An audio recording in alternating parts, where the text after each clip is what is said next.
Halo pemirsa, langsung dari studio ADX Channel Bursa Efek Indonesia. Saya David San Oval kembali hadir dalam program Market Review, program yang mengupas isu-isu penggerak pasar modal Indonesia, di mana live streaming kami bisa Anda saksikan di idxchannel.com. Ya, pemirsa, Kementerian Komunikasi dan Informatika atau Menkominfo mengungkapkan ada lonjakan traffic data pasca penerapan social distancing. Lonjakan terjadi akibat langkah antisipasi terhadap penyebaran virus corona atau COVID-19. Menteri Komunikasi dan Informatika Jody G. Plate kepada media mengatakan lonjakan terjadi di area pemukiman sebesar 5-10%. Terkait lonjakan terjadi, Kementerian Komunikasi dan Informatika menghimbau operator telekomunikasi untuk melakukan penambahan kapasitas pada masing-masing base transceiver station. Kominfo juga menginstruksikan kepada operator telekomunikasi dan penyedia platform digital untuk menyediakan layanan akses internet dengan kapasitas dan kualitas layanan yang baik. Selain itu, dalam rangka memastikan kualitas layanan telekomunikasi yang baik, tim Ditjen PPI akan terus melakukan pengukuran kualitas layanan atau quality of service di wilayah-wilayah pemukiman. Pengukuran telah dilakukan menunjukkan hasil yang baik. Tim akan secara berkelanjutan berkoordinasi dengan operator telekomunikasi. Apabila ditemukan adanya layanan telekomunikasi yang kurang baik di daerah tertentu, akan segera diupayakan tindakan optimasi. Menkominfo juga menyampaikan apresiasinya kepada operator telekomunikasi dan penyedia layanan internet yang memberikan kontribusi sangat besar untuk mendukung bekerja dan belajar dari rumah. Berbagai sumber IDX Channel.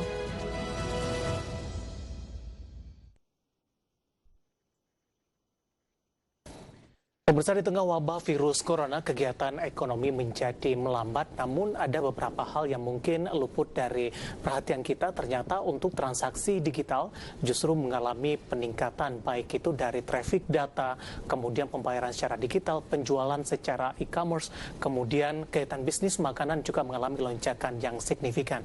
Nah, untuk membahasnya terkait dengan geliat ekonomi digital di tengah wabah corona, kita akan berbincang bersama dengan Bapak Ibrahim Khalilur Rahman yang merupakan pengamat ekonomi digital UI. Kita akan langsung sapa saja. Pak Ibrahim, apa kabar Anda, Pak? Alhamdulillah baik, Pak. Terima kasih Pak Ibrahim sudah meluangkan waktu di IDX Channel. Kali ini topik kita menarik, geliat ekonomi digital di tengah wabah corona. Nanti kita akan bahas apakah geliat ekonomi digital ini mengkompensasi terhadap perlambatan ekonomi dari sisi konvensional akibat dampak virus corona. Tapi nanti kita akan bahas Pak Ibrahim, kita akan sama-sama saksikan terlebih dahulu pemirsa peluncuran Common Center BKPM untuk mengawasi atau mengawal investasi di tengah pandemi COVID-19. Selamat menyaksikan untuk Anda dan tetaplah bersama kami.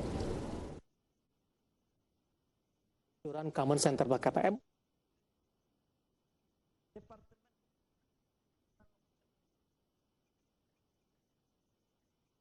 Nomor 2, Mas, coba.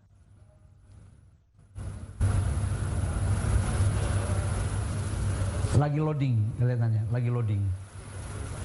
Nah, ini adalah bentuk yang dilakukan oleh BKPM dengan tim yang ada di Pusdatin dan di pelayanan untuk bagaimana bisa memberikan sebuah pelayanan prima. Dan di dashboard ini juga sebenarnya ini bisa mengikuti izin mana yang tersangkut di kementerian mana. Itu bisa dicek langsung.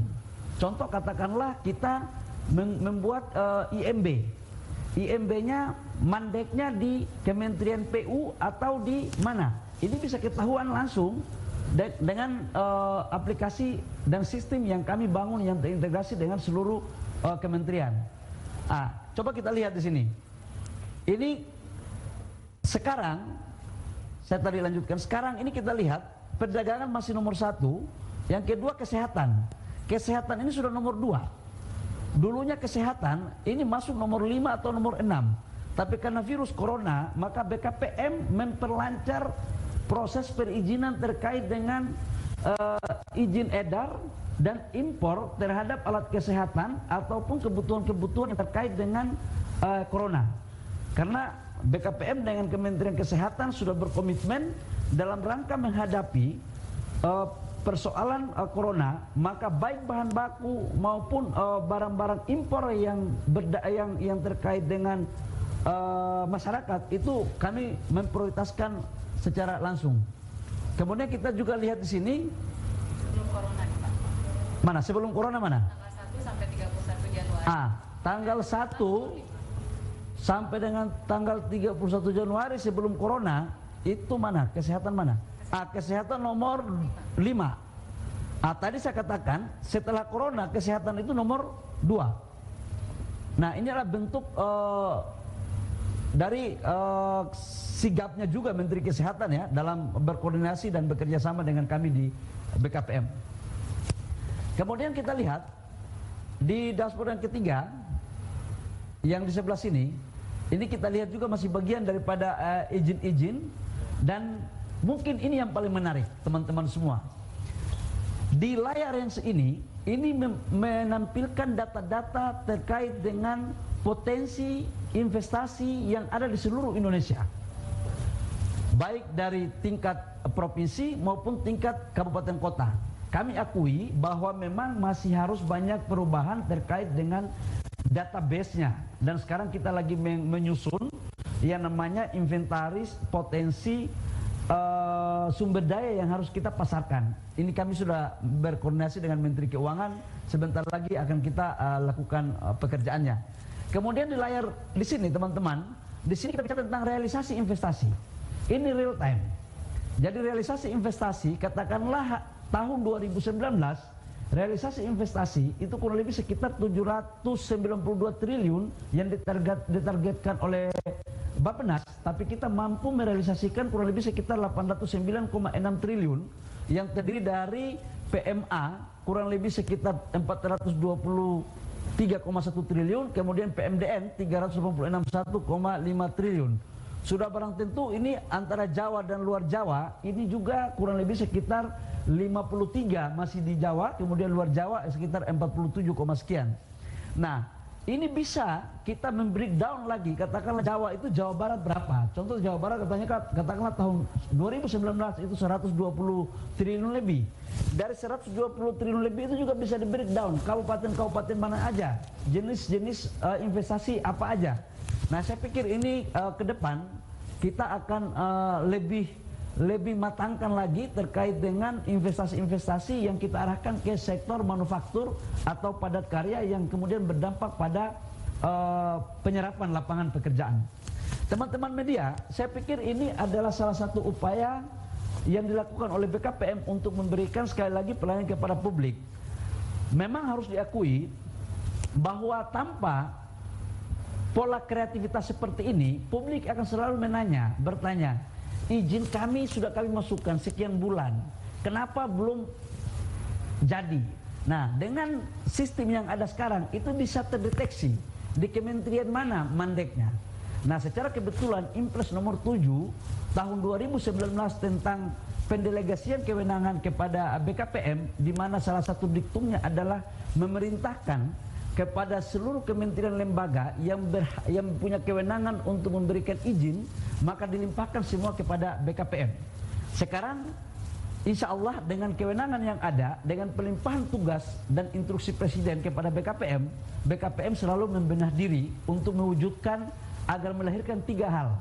Yang pertama adalah kecepatan dalam mendapatkan izin, kedua adalah kepastian bagi yang melakukan proses izin, dan yang ketiga adalah efisiensi. Kalau dulu di BKPM hanya membuat NIB, setelah daftar NIB, kemudian apakah NIB itu sudah bisa menjadikan sebagai dasar untuk berusaha? Saya katakan bahwa itu belum, karena itu perlu mendapatkan notifikasi kepada kementerian lembaga. Tapi sekarang dengan NIB, notifikasinya tidak perlu lagi ke kementerian lembaga, tetapi cukup di BKPM, di mana ada pejabat penghubung dari kementerian lembaga yang ada di BKPM. Nanti mereka yang akan membantu untuk melakukan notifikasi proses perizinannya sampai dengan waktu yang kita akan buat tidak lama seperti dulu. Ini dalam rangka meningkatkan IODB dan sekaligus untuk menargetkan agar realisasi investasi kita bisa terpenuhi. Teman-teman wartawan, di tengah ekonomi yang seperti sekarang, tidak ada cara lain. Investasi kita harus tingkatkan. Karena dengan investasi kita bisa menciptakan lapangan pekerjaan, dengan investasi kita bisa meningkatkan pendapatan pajak, dengan investasi kita bisa melahirkan produk substitusi impor, mengurangi defisit neraca perdagangan kita, dan dengan investasi kita juga bisa melahirkan kualitas ekspor, itu juga akan memperkuat devisa kita. Saya pikir itu beberapa hal yang perlu saya sampaikan terkait dengan comment center ini. Namanya dikasih nama oleh Mbak Tina, namanya adalah Pusat Komando Operasi dan Penawaran Investasi. Namanya Pusat Kopi. Jadi kopinya bukan kopi luwak aja, ada kopi BKPM juga. Tapi setelah corona baru kita ngopi bareng di sini. Saya pikir itu beberapa hal yang perlu saya sampaikan. Sudah barang tentu ini bagian pelayanan yang paling aktif. Nanti deputinya Pak Hussein, tapi Pak Husseinnya sampai sekarang dia nonton dari belakang layar aja. Ini mudah-mudahan Pak Hussein bisa memberikan pelayanan terbaik bagi teman-teman pengusaha dan media. Terima kasih. Assalamualaikum warahmatullahi wabarakatuh. Terima kasih. Ya, pemirsa, itu tadi peluncuran Comment Center BKPM untuk mengawal investasi di tengah pandemi COVID-19. Pak Ibrahim, ini lagi-lagi perkembangan teknologi digital sudah mulai diterapkan terutama untuk BKPM dalam mengawal investasi yang ada di Indonesia. Tidak perlu bertatap muka, tapi ini bisa dites satu persatu dan kita harapkan juga ini bisa memberikan dampak yang cukup bagus terhadap investasi yang ada di Indonesia. Pak Ibrahim, kita akan jeda, nanti kita akan lanjutkan terlebih dahulu untuk membahas geliat ekonomi digital di tengah wabah corona. Dan pemirsa, tetap bersama kami, Marka Rivi akan segera kembali sesaat lagi.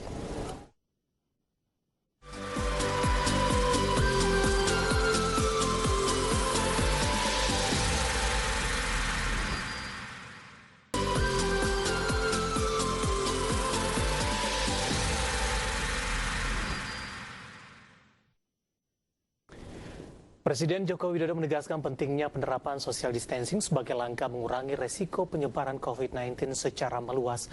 Presiden juga meminta seluruh pihak untuk tidak memanfaatkan aturan berkegiatan di rumah sebagai kesempatan untuk melakukan liburan. Himbauan Presiden tersebut disampaikan saat membuka rapat terbatas dengan tim gugus tugas COVID-19 pekan lalu melalui video conference dengan agenda membahas percepatan penanganan COVID-19. Presiden Jokowi menyebutkan prioritas utama pemerintah yang terus fokus mencegah penyebaran COVID-19 agar tidak meluas, salah satunya dengan menjaga jarak atau social distancing.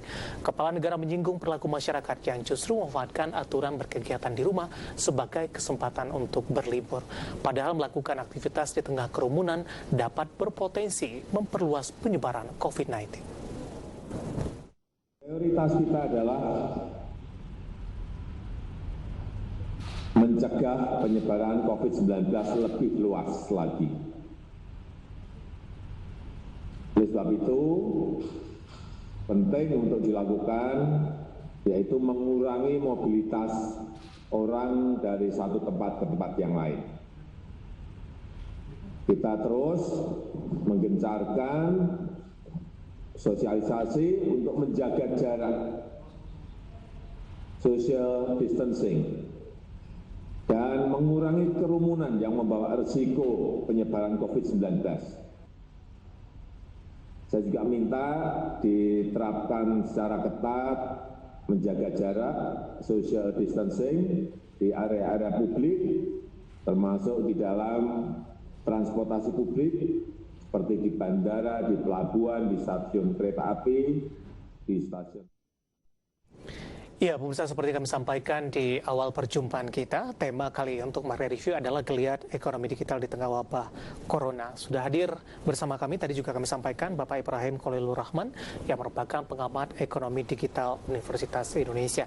Pak Ibrahim, kita lanjutkan kembali perbincangan kita. Tadi kita sama-sama menyaksikan dari BKPM, lagi-lagi teknologi digital untuk memantau perkembangan dari investasi, tidak perlu bertatap muka dan mengurangi dampak dari virus corona atau COVID-19.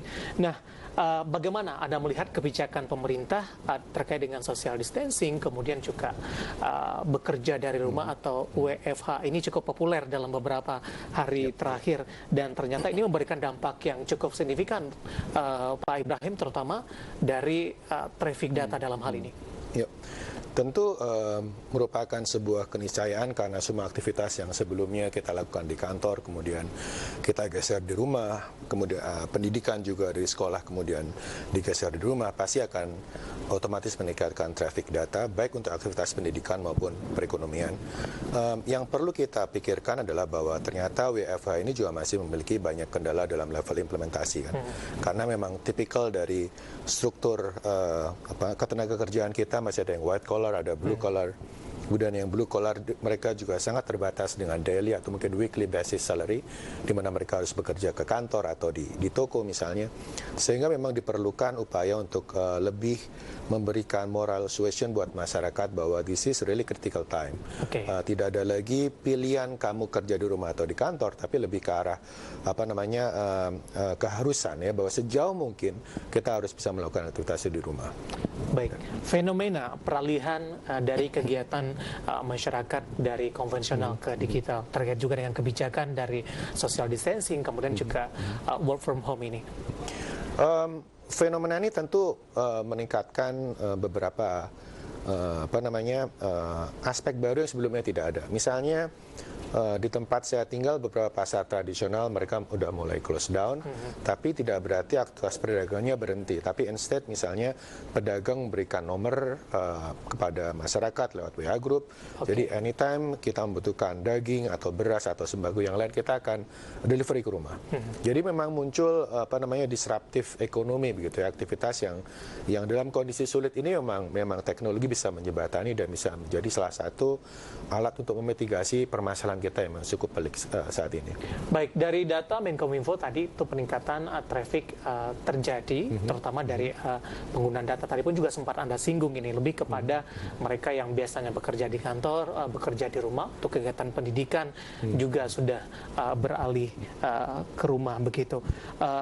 Kondisi ini akan terus meningkat tidak Pak, terutama dari tren peningkatan traffic data ini, mengingat untuk dari bekerja dari rumah, social distancing ini akan diberlakukan untuk beberapa waktu ke depan. Ya, kalau kita merujuk studi dari beberapa pihak yang melakukan modeling kapan pandemi ini mengalami peak, mungkin di akhir Maret atau April, tentu melahirkan sebuah hipotesis bahwa kondisi ini akan berjalan beberapa bulan ke depan. Ya, tentu kalau traffic data saya yakin akan cenderung untuk tetap meningkat atau minimal seperti ini, karena kebutuhan untuk melakukan video conference, menggantikan meeting di kantor atau juga distance learning untuk anak-anak kita. Tapi untuk e-commerce mungkin akan ada sebuah fenomena pada jangka menengah atau jangka panjang, kemudian dia akan sedikit berkurang, Pak. Karena Pak, misalnya dulu kita semangat beli baju misalnya atau kebutuhan sehari-hari misalnya, toh baju kita bisa keluar juga. Makanan juga mungkin 1 minggu 2 minggu ini kita masih ada pada periode learning curve, kita masih seminggu 2 minggu working from home, kita masih bisa pesan dengan GoFood segala macam. Tapi kemudian juga muncul sebuah fenomena di mana kita harus menjaga higienitas kita, kemudian cenderung masak sendiri di rumah. Jadi untuk e-commerce traffic saya pikir akan it will be challenging ya, tapi untuk data saya pikir akan terus meningkat karena kebutuhan yang otomatis mendorong kita untuk bekerja rapat dari rumah, sekolah dari rumah. Jadi ada dua jenis fenomena di sini yang mungkin kita harus monitor bersama. Baik, lebih ke arah untuk traffic data ya akan cenderung mengalami peningkatan untuk beberapa waktu ke depan. Tapi kalau kita proyeksikan ini Pak Ibrahim, sebenarnya kita sama-sama tidak menginginkan terkait dengan lockdown. Ketika ini terjadi, semua akses untuk keluar masyarakat untuk berkegiatan di luar ruangan tidak ada sama sekali. Lockdown ini di Indonesia tentu kita harus berpikir bahwa sekali lagi tipikal masyarakat kita sebagian masih daily income basis atau weekly income basis. Walaupun pemerintah, Ibu Ani misalnya memastikan bahwa untuk budget kita tidak ada masalah, untuk aspek logistik kita yang masalah. Jadi memang kompleksitas itu harus kita telah lebih detail lagi ya, pilihan untuk pilihan untuk resesi, kemudian masyarakat tidak mendapatkan pendapatan, atau pilihan untuk memang menjaga keamanan dan kesehatan public health untuk seluruh masyarakat. Buat saya pribadi sebagai masyarakat tentu aspek kesehatan dan keamanan masyarakat itu saat ini adalah yang paling utama di atas aspek perekonomian yang lain pada dasarnya. Baik, kesimpulannya adalah dari kondisi saat ini masyarakat akan beralih dari konvensional kepada online dan sistem digital. Yes. Secara umum kita akan mengurangi keluar, kita mengurangi interaksi dengan masyarakat, kita mengurangi interaksi dengan pasar misalnya, sehingga itu akan memaksa kita untuk shifting ke arah digital tools untuk memastikan logistik kita tercukupi. Oke, kita akan jeda terlebih dahulu Pak Ibrahim, menarik, nanti kita akan lanjutkan kembali dan pemirsa tetap bersama kami, Market Review akan segera kembali sesaat lagi.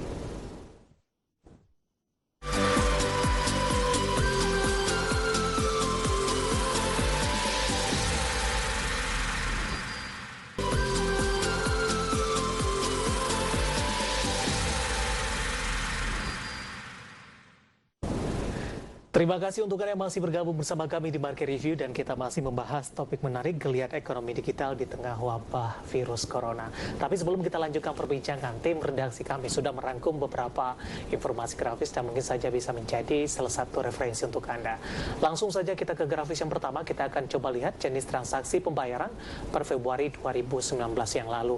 Dan paling tidak ini menjadi gambaran bagaimana perkembangan saat ini, di mana proses peralihan dari masyarakat di tengah wabah virus corona dari konvensional ke digital. Ini data per Februari 2019 yang lalu.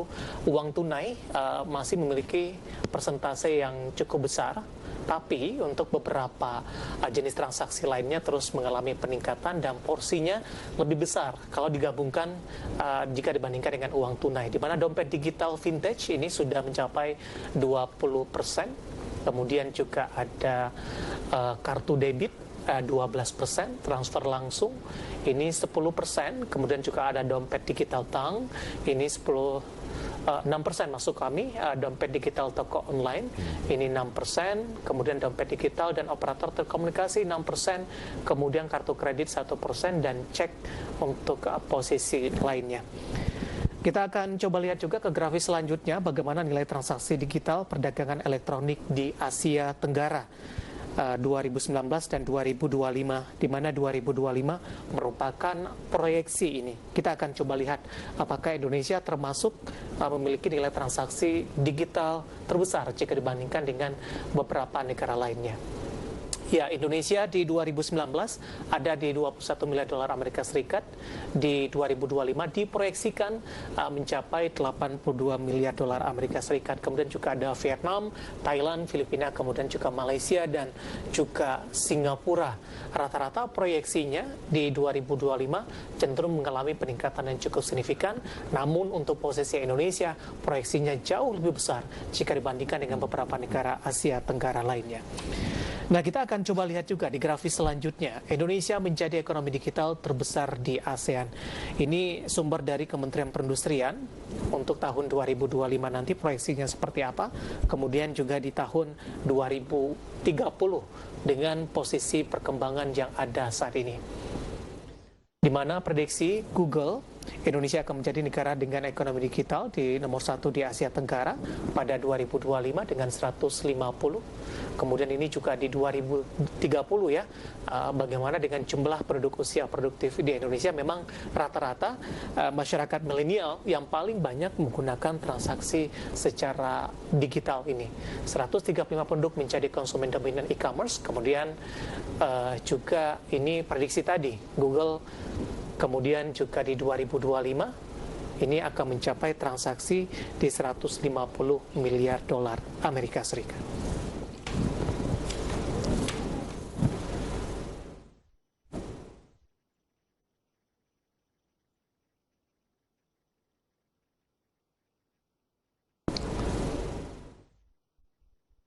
Kita lanjutkan perbincangan bersama dengan Bapak Ibrahim Khalilur Rahman, pengamat ekonomi digital Universitas Indonesia. Pak Ibrahim, dari beberapa grafis yang sudah kita sampaikan tadi, yang menarik adalah porsi jenis transaksi pembayaran. Ini data Februari 2019. Ini sekedar gambaran ini Pak Ibrahim, dan tentu trennya sampai saat ini cenderung mengalami peningkatan. uang tunai masih mendominasi, namun beberapa transaksi secara digital terus mengalami tren peningkatan. Bagaimana Anda melihat proses transformasi atau peralihan dari konvensional ke digital dari sisi transaksi keuangan? Oke. Terutama di era sekarang di mana kita sekali lagi dipaksa untuk social distancing, saya pikir kalau angka 2019 ini kita transfer ke 2020, porsi cash itu akan semakin berkurang karena orang akan sekali lagi lebih prefer untuk berdiam di rumah kemudian melakukan transaksi online. Dan kalau misalnya Pak David juga melihat fenomena sekarang ketika kita working from home, itu malah semakin banyak expense yang kita belanjakan. Anak-anak ada di rumah yang biasa ada schedule tertentu, mereka makan siang jam sekian, makan sore jam sekian, mereka ada request tertentu. Kapan ada kue, kapan ada snacks, time dan sebagainya, yang saya pikir itu akan menjadi semacam blessing in disguise ya pada sektor UKM kecil misalnya, ekonomi rumah tangga, dan juga platform yang kita sudah bahas juga gitu. Jadi saya pikir sekarang porsinya akan semakin lebih kecil daripada 35% untuk cash. Tapi apakah itu akan berjalan sustainable ke depan, itu sesuatu yang harus kita lihat bersama nantinya. Anda melihat untuk kedepannya akan seperti apa? Tadi pun juga sempat disinggung dari sisi transaksi online mungkin trennya akan terus, tapi dari sisi e-commerce, pakaian, makanan, ini keberlanjutannya masih dipertanyakan dalam hal ini. Lepas dari isu coronavirus yang sekarang terjadi, saya pikir tentu Indonesia dengan 260 juta orang adalah pasar yang sangat besar. Makanya ketika kita tadi bandingkan proyeksi ASEAN 6, Indonesia mendapatkan porsi yang sangat besar di tahun 2030. Jadi lepas dari aspek kondisi saat ini, tentu shifting dari cash ke cara pembayaran yang lain akan terus meningkat. Tapi terutama di bulan-bulan sekarang ini di mana kondisi emergency, saya pikir porsi dari online transaction juga akan terus meningkat saat ini. Baik, beberapa waktu ke depan momen Ramadan dan Lebaran akan kita jalani bersama-sama. Dimana kalau kita tahu secara siklus tahunan, ini Ramadan dan Lebaran merupakan salah satu penyumbang atau momentum dari sisi meningkatkan konsumsi masyarakat. Dibandingkan dengan tahun sebelumnya, dengan perkembangan wabah virus corona, ini transaksi digital akan memiliki peran penting tidak sih Pak nanti? Saya pikir kita harus prepare for the worst, bahwa Ramadan tahun ini mungkin akan sedikit berbeda dengan periode sebelumnya begitu ya, karena pemerintah juga memberikan tenggat waktu bahwa kondisi darurat ini akan terjadi sesudah Idul Fitri.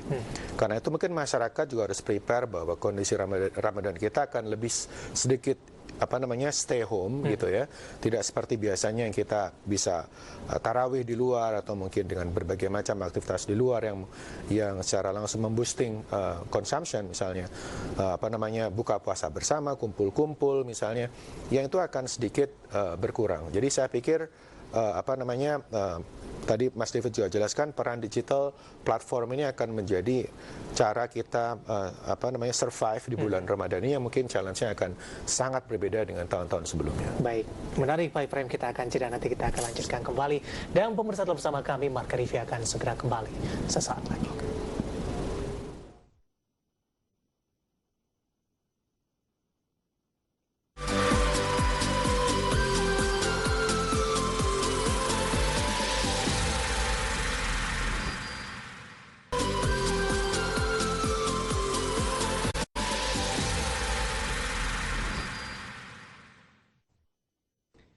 Pemirsa, kebijakan pemerintah menerapkan kerja dari rumah atau work from home guna menekan penyebaran virus corona membuat traffic internet di sejumlah provider melonjak. Rata-rata kenaikan traffic 5-10% jika dibandingkan dengan hari biasanya. Pemerintah mengimbau perusahaan menerapkan kerja dari rumah atau work from home guna menekan penyebaran virus corona. Kebijakan itu membuat trafik internet sejumlah provider melonjak. Telkomsel mencatat trafik komunikasi payload untuk layanan berbasis data dan digital atau internet naik 5% dibanding periode sebelumnya pengumuman kuota gratis, program kerjasama dengan beberapa startup pendidikan. Khusus untuk belajar online, trafik datanya melonjak 236%. Trafik data untuk aplikasi percakapan juga naik 19%, game online 13%, dan layanan digital berbasis cloud storage atau penunjang sistem aplikasi meningkat 10,4%. Traffic payload lainnya seperti layanan content provider, digital advertising, video streaming, dan meramban browsing rata-rata naik 5-8%. Hal serupa dirasakan oleh XL Axiata. Peningkatan trafik mulai terlihat seiring terus meningkatnya pembicaraan mengenai wabah virus corona di Indonesia dalam beberapa waktu terakhir. PLT Chief Technology Officer XL Axiata Igede Darmayusa kepada media mengatakan kenaikan terjadi di tingkat peramban atau browsing melalui Google, penggunaan WhatsApp, Facebook, Twitter, dan media sosial lainnya juga meningkat dibandingkan hari biasa hingga 5-10%. Berbagai sumber IDX Channel.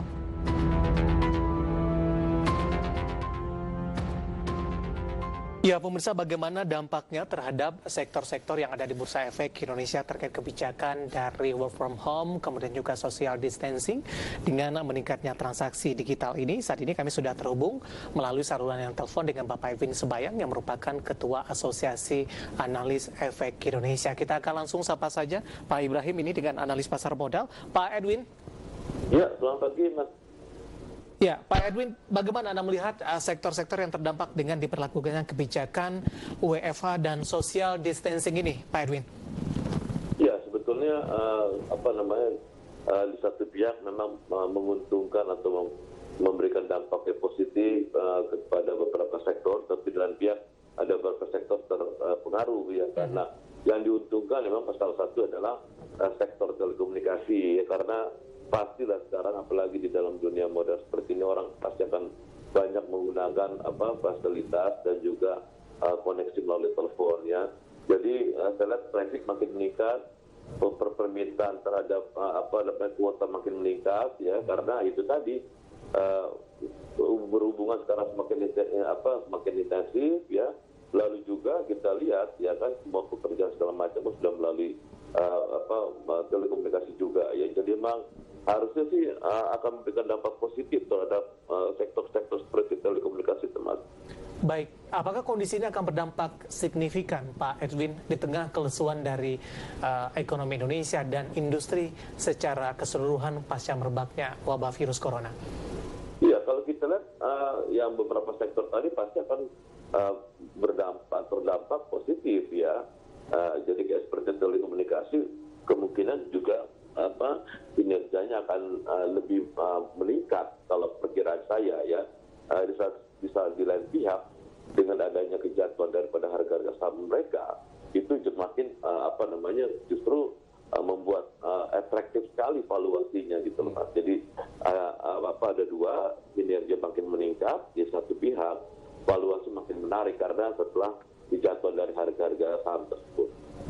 Baik, Pak Edwin, dari telekomunikasi sendiri kan ada 3 pemain besar nih Pak. Tadi juga sudah kita sampaikan informasinya, terjadi traffic yang cukup meningkat signifikan.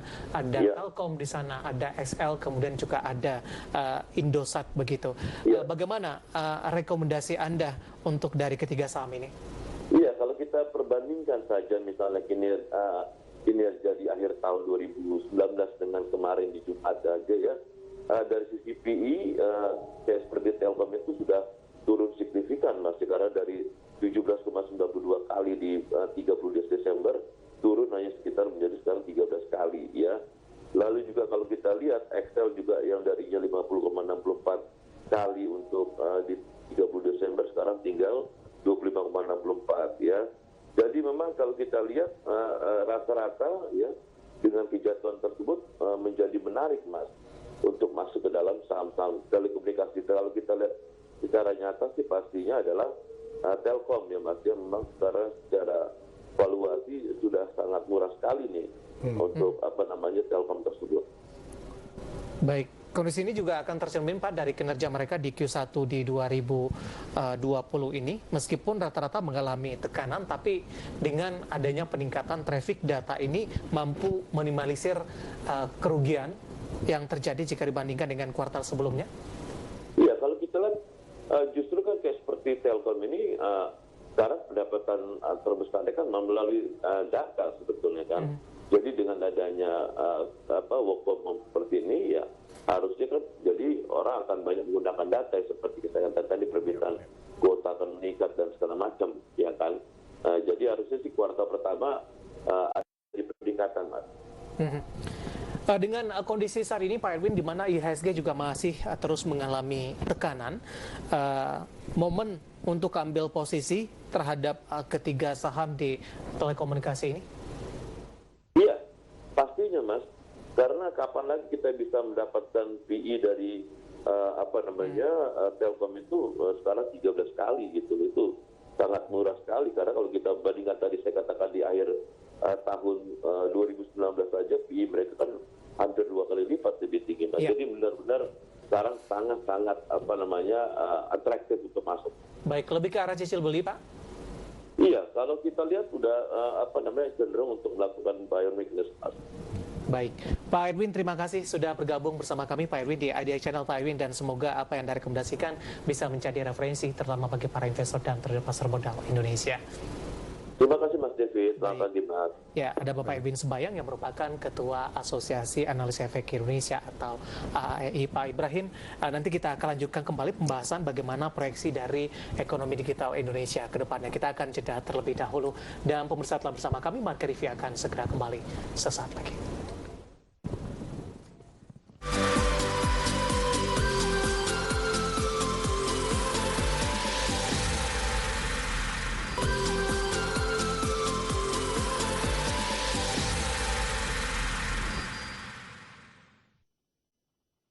Pemirsa, di tengah penyebaran wabah virus corona, transaksi digital perbankan tetap menunjukkan peningkatan yang signifikan. Peningkatan ini mengindikasikan masyarakat semakin sadar untuk bertransaksi secara cashless sebagai langkah meminimalkan penyebaran virus corona di Indonesia. Salah satunya layanan digital PT Bank Mandiri Tbk. SVP Transaction Banking Wholesale Bank Mandiri Tri Nugroho kepada media mengatakan, prospek ini terlihat dari tumbuhnya transaksi menggunakan Mandiri Cash Management sebesar 15% berdasarkan nominal transaksi. Generasi milenial turut menyumbang pertumbuhan transaksi virtual account sebesar 75%. Dalam 2 bulan pertama tahun 2020 tumbuh 45% dibandingkan periode yang sama tahun lalu. Sementara pemimpin divisi e-banking Sri Indira PT Bank Negara Indonesia Tbk kepada media mengatakan terjadi lonjakan jumlah transaksi BNI Mobile Banking sebesar 52,46% dan nominal transaksi sebesar 61,59% dalam 2 minggu terakhir.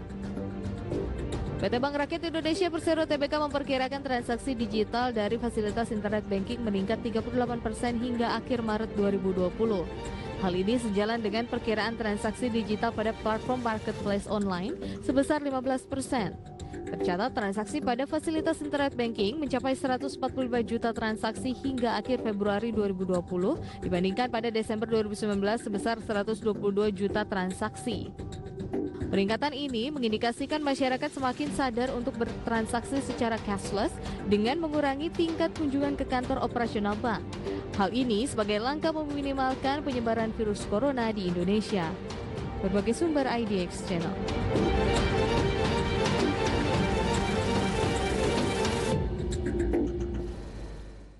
Kita lanjutkan perbincangan bersama dengan Bapak Ibrahim Khalilur Rahman, merupakan pengamat ekonomi digital Universitas Indonesia. Pak Ibrahim, tidak hanya traffic data, tapi transaksi digital perbankan juga mengalami peningkatan yang cukup signifikan, terutama di awal 2020. Mungkin di luar dari kesadaran masyarakat dengan transformasi konvensional ke digital, momentum virus corona, work from home, kemudian juga social distancing juga memberikan sumbangan yang cukup besar. Bagaimana pandangan Anda? Kalau kita melihat dari aspek yang lebih helikopter view terlebih dahulu, bahwa pembentukan PDB Indonesia itu sebagian besar adalah dari konsumsi, sekitar 50-60%. Jadi konsumsi itu selalu menjadi buffer ketika kita mengalami instability dari macroeconomic side gitu ya. Kemudian kita juga tahu bahwa sekarang sudah mulai ada shifting dari traditional consumption pattern atau style ke arah yang lebih online. Tentu saja perbankan harus melihat itu sebagai sebuah fenomena yang dia harus juga beradaptasi.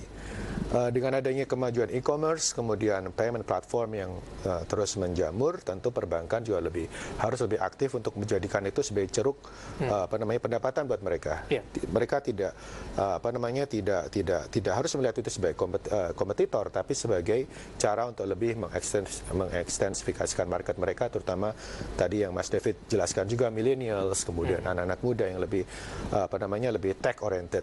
Jadi saya pikir lepas dari kasus corona sekarang, working from home, kemudian social distancing yang membuat kita lebih berada di rumah, saya pikir fenomena peningkatan mobile banking, kemudian aktivitas-aktivitas yang non konvensional banking itu akan terus meningkat di Indonesia dengan kesadaran kita untuk lebih mengurangi transaksi cash misalnya. Dan itu juga salah satu mandat pemerintah agar kita mengurangi cashless, mengurangi penggunaan cash dalam transaksi sehari-hari begitu. Jadi saya pikir itu merupakan pattern yang terjadi di tidak hanya di Indonesia tapi negara lain yang mencoba mentransformasikan ke arah cashless society. Baik, kalau kita lihat dalam beberapa waktu terakhir dari beberapa perbankan, termasuk perbankan besar milik BUMN juga tampaknya berlomba-lomba, bahkan mereka mengalokasikan belanja modal ke digital ini cukup besar, terutama dalam menarik minat dari nasabah yang lebih mengedepankan teknologi, yang lebih mengedepankan kemudahan,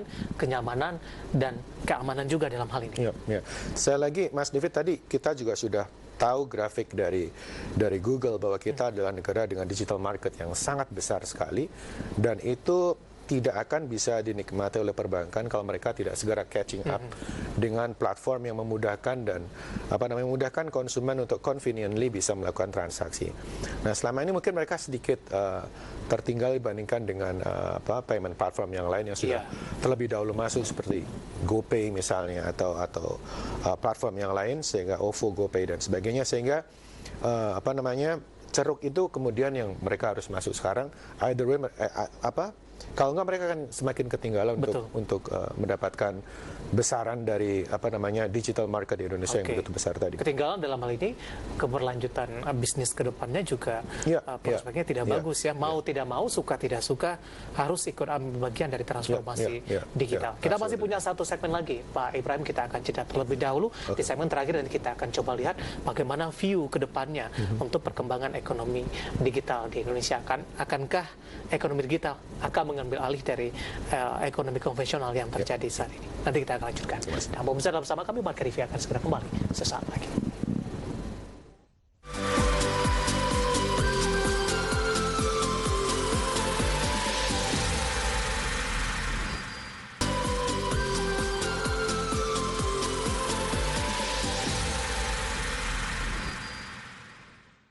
Kita sudah sampai di segmen terakhir di Marka Review, dan terima kasih juga untuk Anda yang masih bergabung bersama kami, dan kita masih membahas geliat ekonomi digital di tengah wabah corona. Pak Ibrahim, kita lanjutkan kembali. Di tengah dari perlambatan ekonomi, kemudian pasca dari merebaknya wabah virus corona di Indonesia, perlambatan ekonomi akan semakin terasa dengan adanya platform digital, terutama UMKM ini, meskipun dengan adanya penurunan daya beli masyarakat, kemudian juga adanya WFA, social distancing, tampaknya UMKM masih tetap melaju ini dengan memanfaatkan momentum platform digital. Apakah kondisi ini akan meminimalisir dampak dari ekonomi dengan adanya wabah virus corona, di mana ekonomi digital secara perlahan masih tetap menggeliat dalam hal ini? Kalau menurut saya, ekonomi digital ini sekali lagi pada saat ini, pada 2 bulan dan 3 bulan ke depan akan memberikan salah satu backup untuk kita. Jadi survival rate untuk masyarakat adalah dengan bantuan platform teknologi yang memungkinkan kita tetap tinggal di rumah dan kita tercukupi kebutuhan sehari-hari. Misalnya sekarang ada Happy Fresh misalnya, atau ada platform-platform yang lain memungkinkan kita belanja sayuran tanpa kita harus pergi ke pasar.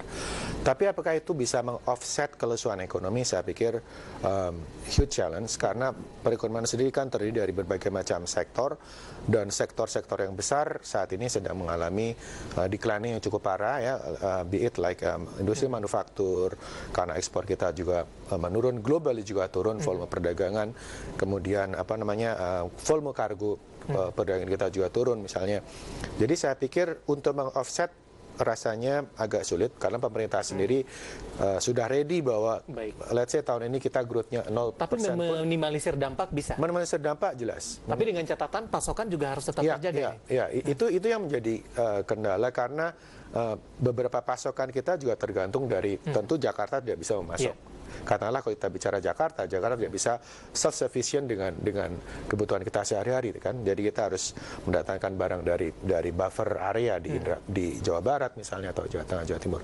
Jadi saya pikir challenge-nya akan ke sana dan beberapa platform mungkin akan bisa menjembatani antara demand dan supply produk tersebut. Jadi pada level sustaining consumption saya pikir bisa, tapi pada level sustaining the whole GDP pertumbuhan ekonomi saya pikir masih akan sulit, Pak. Jadi kita akan harus siap dengan worst scenario bahwa kita mengalami sedikit resesi tahun ini. Tapi kalau kita berbincang terkait dengan masa depan ekonomi digital Indonesia, untuk saat ini memang masih belum bisa menggantikan dengan posisi dari sektor lain yang masih penyumbang terbesar. Tapi untuk kedepannya ekonomi digital akan memiliki... Saya dan kita semua pasti akan sangat optimis dengan nature ekonomi digital di Indonesia. Sekali lagi kita di backup oleh pasar yang begitu besar. Beberapa hari yang lalu saya membaca rilis dari Bloomberg bahwa pada kondisi yang amat sangat sulit seperti ini, ternyata Gojek mendapatkan tambahan financing dari luar negeri, sekian billion. Dan itu merupakan indikasi bahwa even dalam kondisi yang begini berat pun, investing di Indonesia digital market, digital industry masih sangat profitable, sangat promising ya untuk investor luar negeri. Jadi itu merupakan gambaran bahwa kita memiliki market yang besar, kita memiliki potensi dari millennials yang menggerakkan teknologi company seperti itu. Jadi saya pikir kita masih akan sangat optimis ke depan. Porsinya terhadap perekonomian Indonesia akan terus meningkat dan akan lebih link ke sektor-sektor yang lain ya. Tentu tidak hanya ekonomi digital itu sendiri, tapi digital dengan transportasi, dengan logistik, dengan manufacturing. Saya pikir linkage itu yang nantinya lebih dipentingkan ke depan. Baik, Pak Ibrahim, ini terima kasih atas penjelasannya dan semoga bisa menjadi referensi terutama bagi pemirsa IDX Channel, dan kita sama-sama berharap dari wabah virus corona ini terus diantisipasi oleh pemerintah dan segera cepat berlalu dan aktivitas kembali normal. Amin. Terima kasih Pak Ibrahim. Banyak, Dan pemirsa, demikian perbincangan kami bersama dengan Bapak Ibrahim Khalilur Rahman yang merupakan pengamat ekonomi digital Universitas Indonesia. Dan tadi kita membahas kelihatan ekonomi digital di tengah wabah corona. Akhirnya saya David Sanovel dan seluruh kerabat kerja petugas mengucapkan terima kasih dan sampai berjumpa kembali. Terima kasih Pak.